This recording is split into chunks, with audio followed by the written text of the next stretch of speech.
जय हिंद साथियों, आप सभी का आपके अपने परिवार आसमा सिविल एकेडमी के इस डेली करंट अफेयर्स पे आप सभी का पुरजोर स्वागत है। और मैं आशा करता हूं कि आप सभी स्वस्थ हैं और बिल्कुल मस्त हैं और साथ ही साथ अपनी प्रतियोगी परीक्षा की तैयारी बेहतर जोरों शोरों से और एक युद्ध स्तर पे कर रहे हैं। मेरे प्रिय साथियों, परीक्षा के लिए तैयारी करना जरूरी है कि परीक्षा के लिए तैयार रहना जरूरी है, इस पे बल जरूर दीजिएगा। मैं हमेशा बोलता हूं कि अगर एग्जाम अभी पास नहीं है, सीजीपीएससी पास है, वनडे एग्जाम अभी सामने दिखाई नहीं दे रहा है, लेकिन इसका मतलब ये नहीं है कि वनडे एग्जाम होंगे नहीं। तो उसके लिए आप जरूर तैयार रहें और सीजीपीएससी प्रीलिम्स के लिए सबको ऑल दी बेस्ट, अच्छे से तैयारी करते रहें, ठीक है। और सीजीएसआई का दरोगा बैच जो चल रहा है शाम में, उसमें आप जरूर पार्टिसिपेट करें। वो सभी एग्जाम्स के लिए इंपॉर्टेंट है, चाहे वो एसएससी हो चाहे वो व्यापम हो, ठीक है। तो चलिए अपना सत्र प्रारंभ करते हैं। आप तब तक नहीं हार सकते जब तक आप कोशिश करना नहीं छोड़ देते। इंसान तभी हारता है मेरे प्रिय साथियों जब वो खुद से हार जाता है, कोशिश करना छोड़ देता है, प्रयास करना छोड़ देता है। तो इस प्रयास जो है वो आप करते रहें, आपकी सफलता सुनिश्चित है, क्योंकि प्रयास करने वाले की ही जीत होती है, याद रखिएगा, ठीक है। चलो अपना सत्र प्रारंभ करते हैं। भारतीय अंतरिक्ष अनुसंधान संगठन इसरो का नया अध्यक्ष कौन है? तो कौन है, क्या नाम है इनका? इनका है वी नारायणन जी, ठीक है।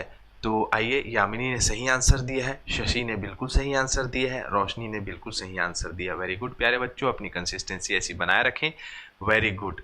कल का अपडेट था 10 जनवरी का कि 10 जनवरी को मनाया जाता है विश्व हिंदी दिवस, ठीक है। ये मैं आप लोगों को अपडेट कराना जो है लैक हो गया था ये मेरे से। तो विश्व हिंदी दिवस मनाया जाता है। हिंदी की व्यापकता, हिंदी सिर्फ एक भाषा नहीं है, एक भाव है, एक जो है कहा जा सकता है हमारा आत्मसम्मान है, जो वैश्विक स्तर पे बोला जाता है, ठीक है। साथ ही साथ अगर इस बार एक इसका विषय देखें, 2025 का विश्व हिंदी दिवस का विषय, तो वैश्विक एकता और सांस्कृतिक गर्व की आवाज़ हिंदी, ये जो है कहलाता है, ठीक है। जैसे कि हम सभी वासुदेव कुटुंबकम की नीति पर चलते हैं, मतलब विश्व हमारा घर है और विश्व में हर एक क्षेत्र में हिंदी भाषी लोग हैं और हिंदी भाषा को बोलते हैं, ठीक है।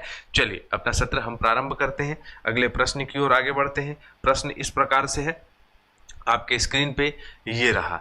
11 जनवरी मतलब आज के दिन कौन सा दिवस मनाया जाता है? तो याद रखिएगा, राष्ट्रीय मानव तस्करी जागरूकता दिवस मनाया जाता है आज के दिन, और लाल बहादुर शास्त्री की जी की पुण्यतिथि दोनों मनाई जाती है, उपयुक्त दोनों। मानव तस्करी एवं जागरूकता दिवस इस प्रकार से है, अगर हम देखें विश्व भर में रोज जो है लगभग 2,25,000 लोग जो है क्या है आपका मतलब कहा जा सकता है कि लापता हो जाते हैं, है ना। अमेरिकी कांग्रेस ने इसे स्टार्ट किया था, सभी राष्ट्रों के द्वारा ये मनाया जाता है। मेरे प्रिय साथियों, मानव तस्करी इतना ज़्यादा जो है कठिन और जो है खतरनाक मतलब कहा जा सकता है एक व्यवसाय तो नहीं है, ये एक काला बाजारी है, जिसके तहत मासूम लोगों को अपहरण करके वेश्यावृत्ति कराई जाती है, उनके ऑर्गन्स बेच दिए जाते हैं, उनसे बंधुआ मजदूरी कराई जाती है। तो ये सब चीज़ों का विरोध करने का दिवस आज के दिन है, और हमारे भारत देश के दूसरे प्रधानमंत्री लाल बहादुर शास्त्री जी की पुण्यतिथि भी है, जिनका निधन 11 जनवरी को हुआ था, ठीक है। चलो, हाल ही में निम्नलिखित में से किसे केंद्रीय वित्त मंत्रालय का राजस्व सचिव और वित्त सचिव नियुक्त किया गया है? तो किसे किया गया है? तो इनका नाम है तुहिन कांता पांडे।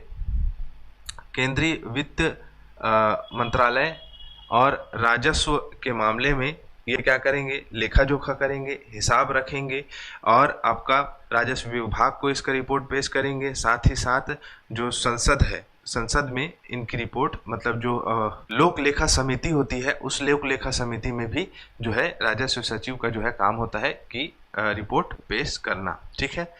हाल ही में अन्य बहुत सारी नियुक्तियां हैं जो कि इस प्रकार से है। भारतीय एथलेटिक्स संघ के जो महासंघ के अध्यक्ष बने हैं बहादुर सिंह सागू। वित्त मंत्रालय के निवेश और सार्वजनिक संपत्ति प्रबंधन विभाग का सचिव बनाया है अरुणीश चावला जी को। इसरो का नया प्रमुख वी नारायण जी है, ठीक है, नारायणन जी है। भारतीय वायुसेना के पश्चिम भाग का कार्यभार संभाला है एयर मार्शल जितेंद्र मिश्रा जी ने। फिर भुवनेश्वर कुमार जी जो है UIDAI के CEO बने हैं। दिल्ली वक्फ बोर्ड के CEO बने हैं अजीमुल हक। तो ये प्रमुख नियुक्तियां हैं जिससे आपसे प्रश्न पूछा जा सकता है, ठीक है। हाल ही में निम्न में से किसने नेशनल एल्युमिनियम कंपनी लिमिटेड मतलब नाल्को के अध्यक्ष सह प्रबंधक मतलब कि CMD के रूप में जो है इनको नियुक्त किया गया है। क्या नाम है इनका? इनका नाम है विजेंद्र प्रताप सिंह, नाल्को के अध्यक्ष, नाल्को के CMD जो है विजेंद्र प्रताप सिंह जी हैं, ये दिखाई दे रहे हैं। 1981 में नाल्को की स्थापना हुई थी। 1987 से ये कार्य का संचालन करना स्टार्ट किया। 2008 में इसे नवरत्न की जो है दर्जा दिया गया था। भुवनेश्वर उड़ीसा में इसका मुख्यालय है। विजेंद्र प्रताप सिंह इसके CMD हैं। क्लियर? चले आगे। चलो अगला है मार्टिन गुप्टिल आधिकारिक तौर पर अंतर्राष्ट्रीय क्रिकेट से संन्यास ले लिए हैं। ये किस टीम से बिलोंग करते हैं? तो मार्टिन गुप्टिल न्यूजीलैंड के खिलाड़ी हैं जिन्होंने संन्यास की घोषणा कर दी है सभी प्रारूपों से। ठीक है, तो इनका कैरियर है इस प्रकार से। 14 साल का शानदार कैरियर था। 2009 से इन्होंने स्टार्ट किया था, इन्होंने संन्यास ले लिया। चलो अगला है महिला under 17 British junior open squash championship 2025 का खिताब किसने जीता है? तो हमारी भारतीय खिलाड़ी जिसका नाम है अनाहत सिंह, इन्होंने जो है इस खिताब को जीता है और बहुत ही शानदार प्रदर्शन इनका इस खेल में रहा है। मिस्र की मलिका एलकराक्सी को इन्होंने हराया है। फाइनल में इन्होंने स्क्वैश का ये पदक जीता है। विश्व स्क्वैश चैंपियनशिप 1990 से स्टार्ट हुआ है।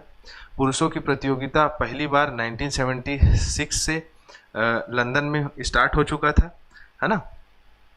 बाद में जो है महिलाओं को भी एंट्री दिया गया और इसे करवाया जाता है स्क्वैश। ठीक है, चलो हाल ही में किस संस्थान ने एशिया की सबसे बड़ी शैलो वेव बेसिन अनुसंधान सुविधा समुद्री तटीय मैदानों में शैलो वेव बेसिन अनुसंधान सुविधा दी गई है, जो कि एक आधुनिकीकरण का एक बहुत अच्छा मतलब कहा जा सकता है पहलू है, जो कि IIT मद्रास के द्वारा इसे स्टार्ट किया गया है। ठीक है, जो कि क्या लाभ देगा? तो भारतीय बंदरगाहों, जलमार्ग परियोजनाओं और जितने भी क्षेत्र हैं उनको तकनीकी क्षमता प्रदान करेगा और तटीय और समुद्री इंजीनियरिंग वेव को आत्मनिर्भरता बढ़ाएगा। ठीक है, चलें आगे। अगला है ई श्रम पोर्टल कितनी भाषाओं में अपडेट किया गया है? तो ई श्रम पोर्टल श्रम कार्ड जो बन रहा है श्रमिकों के लिए, जिसमें उनको जो है हर एक प्रकार से मतलब कहा जा सकता है रोजगार से संबंधित और उनकी दैनिक जीवन दिनचर्या के उत्थान के प्रति कार्य किया जा रहा है केंद्र सरकार के द्वारा, श्रम एवं रोजगार मंत्रालय के द्वारा।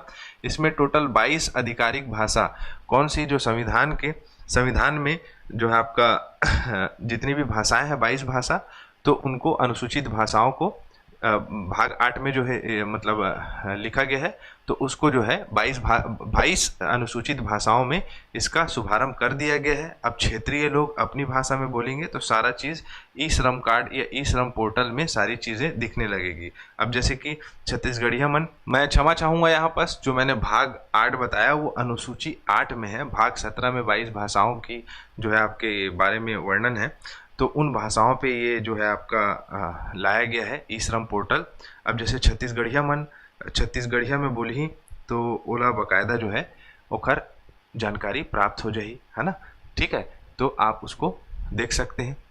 इसका लाभ क्या क्या है? यह भारत श्रमिकों के लिए महत्वपूर्ण पहल है।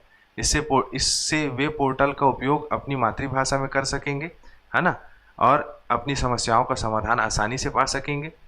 वन स्टॉप सॉल्यूशन बनाने में सरकार का विजन का अनुरूप है ये कदम है, बहुत अच्छी कदम है ये, है ना। इसको इलेक्ट्रॉनिक और सूचना प्रौद्योगिकी मंत्रालय के माध्यम से इस परियोजना को 22 भाषाओं में अपडेट किया गया है। इससे पहले यह पोर्टल केवल अंग्रेजी, हिंदी और कन्नड़ मराठी में उपलब्ध था।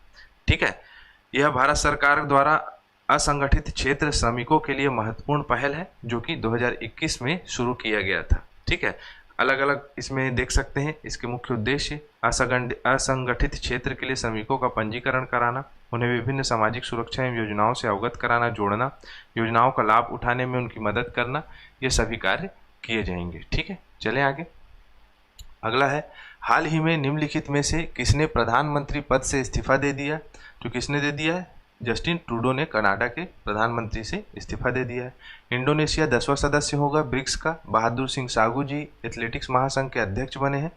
तमिलनाडु के मुख्यमंत्री M.K. स्टालिन ने घोषणा की है कि जो भी सिंधु घाटी सभ्यता के इस अल्फ़ाबेट्स को पढ़ लेगा उसको 8.5 करोड़ रुपए पुरस्कार दिया जाएगा। सेपा हिजाला वन्य जीव अभ्यारण्य में ये तितली देखी गई है ना, इंडो मलय क्षेत्र की तितली, दुर्लभ प्रजाति है। चिराग पासवान जी ने 2025 के इंडस फूड 2025 के 8वें संस्करण का उद्घाटन किया है। होनोई जो है सबसे प्रदूषित शहर है दुनिया भर का, जो कि वियतनाम की राजधानी है। हाल ही में निम्न में से किसने भारत मंडपम नई दिल्ली के में केंद्रीय जांच ब्यूरो द्वारा विकसित भारत पोर्टल का शुभारंभ किया है? इसका आपको आंसर देना है, ठीक है। तो हमारा सत्र छोटा सा था, समाप्त हुआ। इसी के साथ मैं इजाज़त चाहूँगा। जय हिंद, जय भारत।